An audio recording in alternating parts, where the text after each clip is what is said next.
My name is Dan Liburd. This is going on my second year with the Brooklyn Nets. I'm the head strength and conditioning coach. This marks the 14th year for me in strength and conditioning. I've gone into strength and conditioning in a number of capacities. Most recently, the NFL. I spent about nine years in the NFL. Prior to that, I did some private work in the private sector and some collegiate work as well.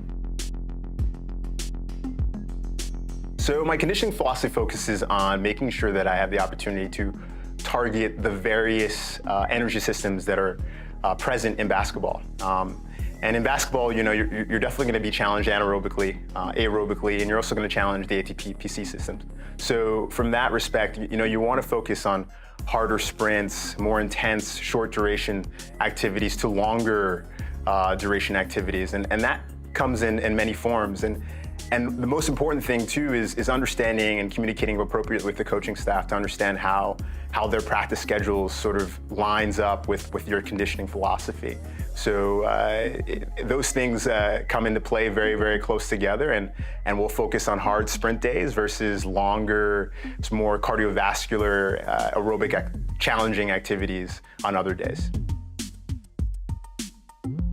High intensity training. So that's just simply, you've got periods of maximal output in terms of VO2 versus, and very short periods of rest or work, and really sort of understanding ratios. So you can go 1-to-1 ratio, 30 seconds on, 30 seconds off, a 2-to-1 ratio, 20 seconds on, 10 seconds off, things of that nature, and gives us an opportunity to be able to challenge them with respect to what the focal point is. And a good example, one of my favorites is 2010s, where athletes have an opportunity to run 3 lengths of the court in 20 seconds or less with a 10-second rest period.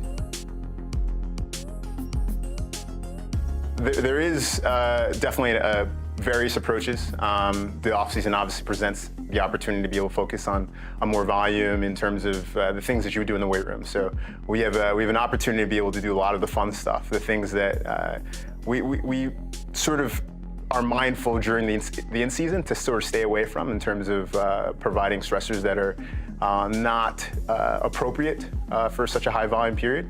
But the off-season presents its opportunities for us to really sort of interact and really bond with the athlete in a number of ways. So we get a chance to do, I would say, quote unquote, heavier lifting, more consistent training in the weight room, and some things outside of the weight room as well. So any sort of opportunity to do something away, in terms of cycling, in terms of running outside, things of that nature, field sprints, things that sort of take them away from the court can be rich, can be really engaging and beneficial.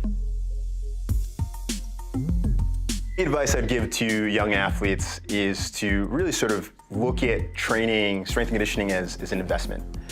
We go to school to enrich ourselves with appropriate knowledge. You want to do the same for movement. You want to do the same for performance development. You want to do the same for strength and conditioning. And that means, taking advantage of the number of resources that are available. People who really sort of make it their passion to be not only experts in the field, but good drivers, good coaches, good life coaches. So take advantage of those resources and embrace it.